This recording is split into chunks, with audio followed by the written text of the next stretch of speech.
Sœurs et frères dans le Christ, bonjour et bienvenue à cette méditation en ce 5e dimanche du temps de Carême.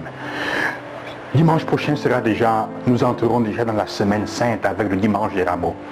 Et plus le temps passe, plus nous avançons à ce moment crucial de notre foi, et plus les textes qui sont soumis à notre méditation nous montrent comment déjà Jésus est coincé. On cherche l'étau de la mort, de la trahison est en train de se resserrer autour de lui, et un peu plus à la fois, la machine est en train d'être peaufinée pour l'arrêter et pour le mettre à mort.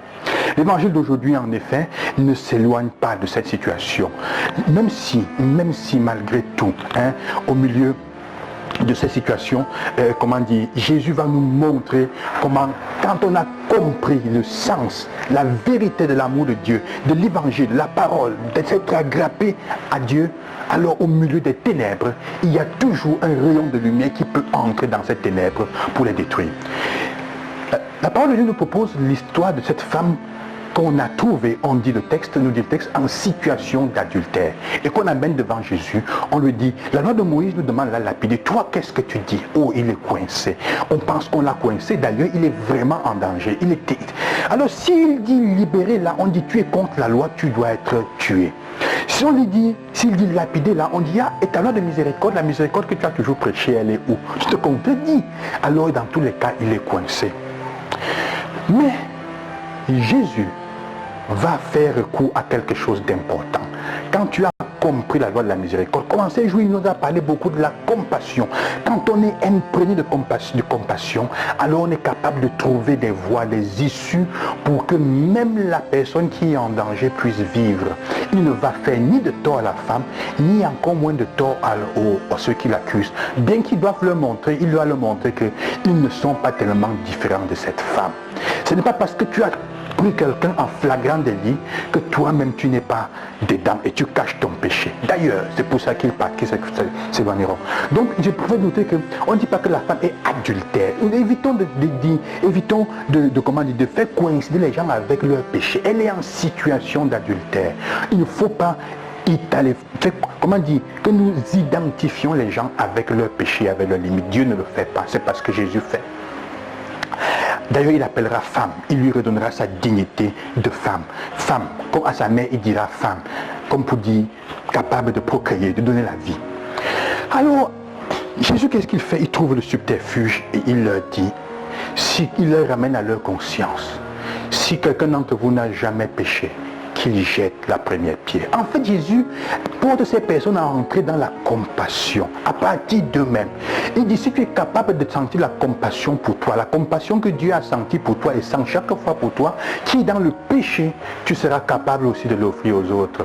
Toi-même, dans la situation où tu es, est-ce que tu pourrais jeter la première pierre? Peut-être tu as péché même pire que les autres. D'ailleurs, vous m'amenez cette femme et vous avez laissé échapper l'homme. Donc déjà, parce que le livre de Lévitique disait, l'homme et la femme doivent être lapidés. Donc vous êtes déjà injuste. Il y a une idolâtrie. Vous utilisez la loi déjà d'une certaine façon idolâtre pour servir votre propre intérêt. Et en effet, l'autre loi condamnait l'idolâtrie comme étant une autre forme d'adultère. Il dit, vous êtes déjà même plus adultère. Vous êtes dans la même situation qu'elle, mais vous ne voyez que ces flagrances pour penser que vous êtes mieux qu'elle. Alors, si tu n'as pas péché, j'ai la première pierre. Jésus ne le dit pas pour les condamner, pour qu'ils se sentent des pécheurs et des malfrats, mais c'est pour qu'ils voient la miséricorde de Dieu envers eux. Si tu as l'expérience de la miséricorde, tu seras capable d'être miséricordieux, même pour toi-même, d'être même pour toi-même. C'est pour ça qu'ils ne sont pas capables de faire du mal à quelqu'un. Quand tu rappelles, quand on a le courage de rentrer dans son cœur et de voir avec compassion, la compassion que Dieu a pour nous, de la sentir, on ne peut pas tuer. On ne peut pas tuer. Alors ils n'appliquent même plus la loi. Ils s'en vont en commençant par les plus vieux. Ceux qui ont expérimenté depuis longtemps la miséricorde de Dieu pour tous leurs péchés. Jésus, en fait, dans cette situation, était un homme en situation de mort. Il y a deux morts, deux situations deux personnes en danger de mort. Jésus et la femme. Dans son danger de mort, il est capable de comprendre la femme et il est capable de trouver la manière de la sauver. Mais, et c'est là la fin, c'est là le point où il y a le point de rencontre avec la première lecture. Il dit à la femme, ton péché, ton péché t'est pardonné, personne ne t'a condamné, va et ne pêche plus.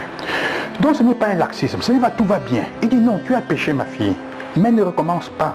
Sinon, comme c'est la dernière fois pour l'autre, ça sera pire après, ta situation sera pire.